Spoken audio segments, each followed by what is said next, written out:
قومی اسمبلی کے rules regulation کو روند کر بھائی انہوں نے استعفے دیے. ڈر کس بات کا؟ جان کیوں نہیں کر رہی ہے؟ زمین پاؤں سے زمین کیوں کھسک رہی ہے؟ سردی میں پسینے تمہارے رکتے نہیں ہیں. ڈر کھا گیا جو تم عمران خان دا. استعفے قبول کریں.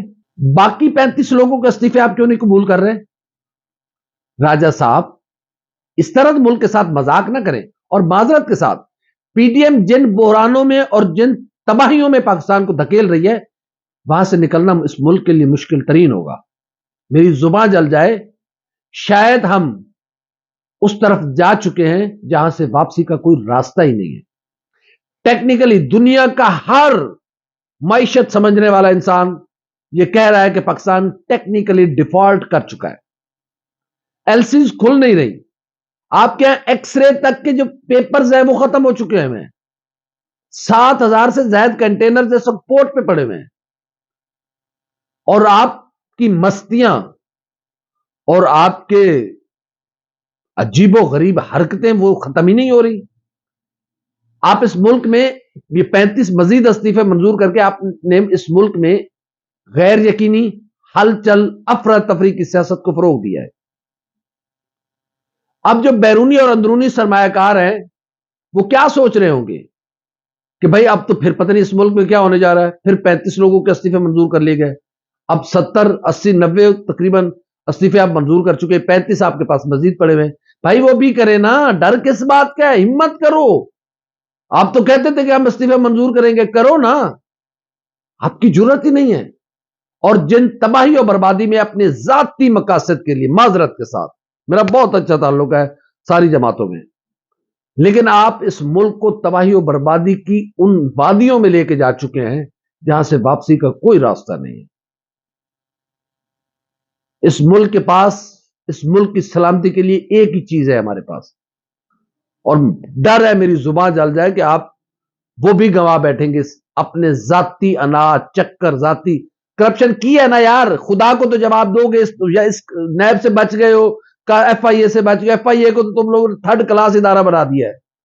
اس وقت اس کی حیثیت اور اس کی اوقات اس وقت ایک سیکورٹی کمپنی یہ جو گارڈز گھوم رہے ہیں نا 22-24 ہزار روپے بیچارے لینے والے ہمارے بھائی ان سے زیادہ نہیں ہے. تباہ و برباد کر دیا آپ نے ایک ادارے کو. اس کی کوئی اوقات اور حیثیت ہی نہیں رہی ایف آئی اے کی. لیکن خدا کی عدالت سے کیسے بچو گے بھائی؟ تم لوگ پاک صاف ہو ہماری نظروں میں. تم لوگوں نے کچھ نہیں کیا. پوتر ہو معصوم ہو. تم تو پیٹ بھر کے کھانے کے قابل نہیں ہو. تم نے کہاں سے کرپشن کیا؟ نہیں کی. ہم کہہ رہے ہیں نا یار آپ نے کرپشن نہیں کی. آپ پہ سارے بنائے گئے کیسز ختم ہے. غلط ہے. ان کو ختم کرو. خدا کی عدالت میں تو تم کیسے جواب دو گے وہ تمہیں پتا ہے.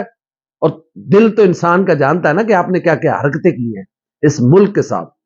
اس ملک کے ساتھ یہ کھلواڑ کیوں کر رہے ہو؟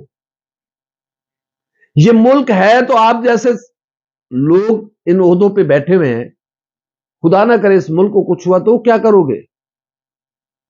اور میں حیران ہوں قومی سلامتی کے اداروں سے مسلسل قربانیاں دے رہے ہیں.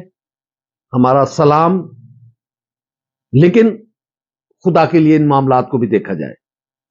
الیکشن کرانا ہے تو ایک ساتھ کرواؤ بھائی. 35 آپ حلقوں میں الیکشن کرا کے ہر 10 دن بعد حلقوں میں الیکشن ہوں گے تو اس ملک کو کرنا کیا چاہ رہے ہو؟ اب جو پہلے آپ نے استعفے قبول کیے جو ڈی سی 2 ہے 35 اور جو آج ڈی سی 2 ہے یہ تو ایک ہفتے کے فرق سے پھر الیکشن ہوں گے بائی الیکشن ہوں گے. اس کا کیا بنے گا اس ملک کا؟ پیسے ہے نہیں ہمارے پاس. غریب بھوکا مر گیا. اس کے بچوں کے پاس 2 وقت کی روٹی نہیں ہے. یہ تمہارے محلات ریت کی دیوار ہوں گے. مسل کے رکھ دے گا غریب تمہارے آئینی محلات کو اپنے پاؤں کے نیچے. جو جتنا طاقتور بنتا ہے خدا کی زمین پہ فرعون بننے کی کوشش کر رہا ہے وہ کان کھول کے سن لے کہ بھوک آداب اور تہذیب نہیں جانتی. یہ لوگ تمہارے گھروں میں گھس کر تمہارے خزانے لوٹیں گے. جب کسی کا بچہ بھوک سے بلک رہا ہوگا اس کو تہذیب وہذیب کا کچھ علم نہیں ہے. اس کو اپنے بچے کو روٹی دینی ہے. خدا کے واسطے ہوش کے ناخن لیں. کیسے لوگ ہو یار کہ یہاں پتہ نہیں کیسے کیسے لوگوں کو اس ملک نے کتنی عزت دی اور تم نے پلٹ کے وار کیا اس ملک کی پیٹھ میں چھرا گھونپا. جس کو اس ملک نے جتنی عزت دی اس نے اس ملک پر اتنے وار کیے. کتنا بدقسمت ہے یہ ملک. خدا کے لیے ہوش کے ناخن لیں. میں کوشش کرتا ہوں کہ پروگرام اور کروں، لیکن وطن کی محبت ایمان کی عین نشانی ہے. مجھے بھی یہ باتیں کرتے ہوئے میں بھی چاہتا ہوں کہ میری بھی اچھی ریٹنگ آئے، آپ لوگ سنیں، میں آپ سے ہنسی مذاق اور ایسی ایسی باتیں کر کے بس آپ کو دل خوش کر کے ادھر ادھر ہو جاؤں. لیکن جب میں بیٹھتا ہوں آپ سے بات کرنے بیٹھتا ہوں تو بخدا میرا ذہن کہیں سے کہیں چلا جاتا ہے کہ میں نے بھی تو مرنا ہے نا، میری بھی تو یہ مٹی ہے، میرے بچوں کا یہ ملک ہے. کیا رہے ہیں اپنے ملک کے ساتھ؟ بخدا میں نے سوچ کے اور بیٹھا تھا کہ کسی اور انداز میں پروگرام کروں گا، ایک ہلکے پھلکے مزاحیہ انداز میں، لیکن طبیعت ہی ایسی نہیں ہے. دکھ ہوتا ہے اپنے ملک کے حالات دیکھتے ہوئے. ملک کو جس تباہ و برباد آپ کر رہے ہیں آپ کو ہوش نہیں ہے. لندن چلے جاؤ گے، امریکہ چلے جاؤ گے، برطانیہ چلے جاؤ گے، یورپ چلے جاؤ گے، او بھائی وہاں تو تم اجنبی گنے جاؤ گے. تمہارے بچوں کو وہ مٹی تسلیم تھوڑی کرے گی، تمہیں پناہ تو دے دے گی. یہ تمہاری مٹی ہے، یہاں سر اٹھا کے فخر سے چل سکتے ہو. حیرت ہے جب اس ملک پہ ہوتے ہو تو تم ناخدا بنے ہوئے ہوتے ہو. تمہیں انسان کیڑی مکوڑے سے بھی کم تر لگتا ہے. جب باہر جاتے ہو تو سگنل توڑتے ہوئے تمہاری جان نکلتی ہے. قد دیکھا ہے اپنا؟ توڑو نا سگنل، کراس کرو نا بھائی جان، حاجی صاحب جان نکل رہی ہے آپ کی. اس ملک میں قانون کی عزت نہیں کرتے، باہر جا کے آپ بڑے پارسا بن جاتے ہیں. میں بھی ہوں اس میں، میں بھی ہوں. میں یہاں کھڑے ہو کے پان تھوک دوں گا سڑک پہ، باہر جاؤں گا تو ڈسٹ بن ڈھونڈوں گا. میری بھی جرت نہیں ہے، میری بھی حیثیت نہیں کہ میں سڑک پہ تھوک دوں. خدا کے لیے یہ ملک جنت ہے، مثل جنت ہے یہ ملک، اس کی قدر کریں.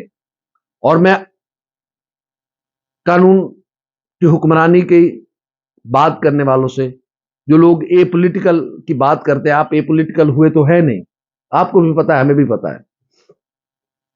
اور مجھے آج کل ایک تقریب میں لاہور چیمبر آف کامرس کے صدر کاشف انور صاحب کہہ رہے تھے کہ ہمیں اس ملک میں الیکشن نہیں چاہیے، اور ہم طاقتور اداروں سے کہیں گے کہ ہم الیکشن کے حق میں نہیں ہیں، نہ ہمیں الیکشن چاہیے، ہمیں پولیٹیکل سٹیبلٹی کے. بھائی یہ آپ لوگ تھوڑی فیصلہ کریں گے.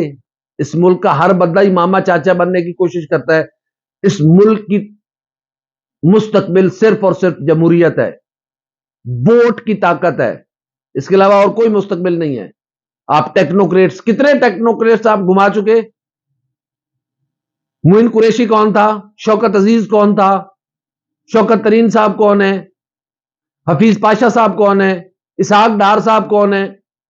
مفتاح اسماعیل صاحب کون ہے؟ یہ سارے ٹیکنوکریٹس ہیں بھائی. ان کی کوئی پولیٹیکل سٹرگل تھوڑی ہے، ان کا حلقہ کوئی تھوڑی ہے. ہاں نوید قمر صاحب سیاستدان ہیں، ان کا اپنا حلقہ ہے. یہ باقی سارے ٹیکنوکریٹس ہیں. خدا کے لیے کتنے تجربے کرنے ہیں اس ملک پہ. یہ 22 کروڑ انسانوں کا زندہ ملک ہے. شرم سے ڈوب مرنا چاہیے بحیثیت ہم سب کو، بحیثیت قوم، کہ مودی کہہ رہا ہے کہ میں نے پاکستان کو ان حالات اور اس نہج پہ پہنچا دیا ہے کہ وہ کاسا اٹھا کے در در سے بھیک مانگ رہا ہے پوری دنیا میں. شرم سے ڈوب مرنا چاہیے ہمیں. بڑا مقابلے کہ تم لوگوں کو مقابلے بازی کا شوق ہے، آؤ مقابلہ کریں اسٹیبلٹی کا. آؤ مقابلہ کریں کہ کس ملک میں زیادہ ڈیموکریسی ہے، کس ملک میں ووٹ کو سب سے زیادہ عزت دی جاتی ہے، کس انڈیا میں سب سے زیادہ صاف شفاف انتخابات ہوتے ہیں. یہ پاکستان میں سب سے زیادہ صاف شفاف انتخابات ہوتے ہیں. انڈیا میں سب سے زیادہ غربت ہے، یہ پاکستان میں سب سے زیادہ غربت ہے. اس کا مقابلہ کرو. انڈیا میں آئی ٹی جو ڈیولپمنٹ ہے وہ زیادہ ہے، یہ پاکستان میں آئی ٹی ڈیولپمنٹ زیادہ ہے. آئے اس میں ہم ان کا مقابلہ کریں. مودی نے تو ہمیں جیتے جی مار دیا ہے. ہمیں اس نے وہ اس کی حیثیت کیا ہے کہ وہ ہمیں کاسا پکڑا ہے، لیکن ہماری حرکتوں نے ہمیں کاسا پکڑا دیا ہے. جگہ جگہ تو ہم جا کے بھیک مانگ رہے ہیں، ہمیں پیسے دے دو، ہمیں پیسے دے دو. کیسی زندگی ہے ہماری. اس زندگی سے تو موت اچھی ہے، نہیں جینا چاہیے. مر جائیں گے، ختم ہو جائیں گے. جیو تو فخر سے جیو، مرو تو فخر سے مرو. علی کی زندگی جیو اور حسین علیہ السلام کی موت مرو. کہ تاریخ تمہیں یاد رکھے کہ یہ سچوں میں کھڑا تھا, یہ حق کے ساتھ کھڑا تھا. کل نفس ذائقۃ الموت, موت حقن و حیات حقن. لیکن یہ کیا بات ہے, ضلالتوں کی, تم پیسے کو خدا سمجھ لیا ہے, پیسے کو خدا سمجھ لیا ہے. پیسہ خدا نہیں ہے. قبروں میں اے سی نہیں لگنے, قبروں میں ہوادار ونڈوز روشن دان نہیں رکھے جائیں گے. خدا کے لیے اس ملک کا خیال کریں, اس ملک کے لوگوں کا خیال کریں. امید ہے ہماری آنکھیں اب کھل جائیں گی. الیکشن کرانے ایک ساتھ کراؤ, ان کے استعفے منظور کرنے ایک ساتھ کرو, کرنے چاہیے. اگر انہوں نے استعفے دیے تو کرو, اگر نہیں دیے تو پھر نہ کرو, پھر پک اینڈ چوز ختم کرو. یہ تمہاری بدنیتی, منافقت, مفادات, ڈر, خوف تمہاری کانپیں ٹانگ رہی ہیں عمران خان سے. میں تو پھر یہی آگے کہوں گا, میں عمران خان کا حمایتی نہیں ہوں, مت سمجھے گا.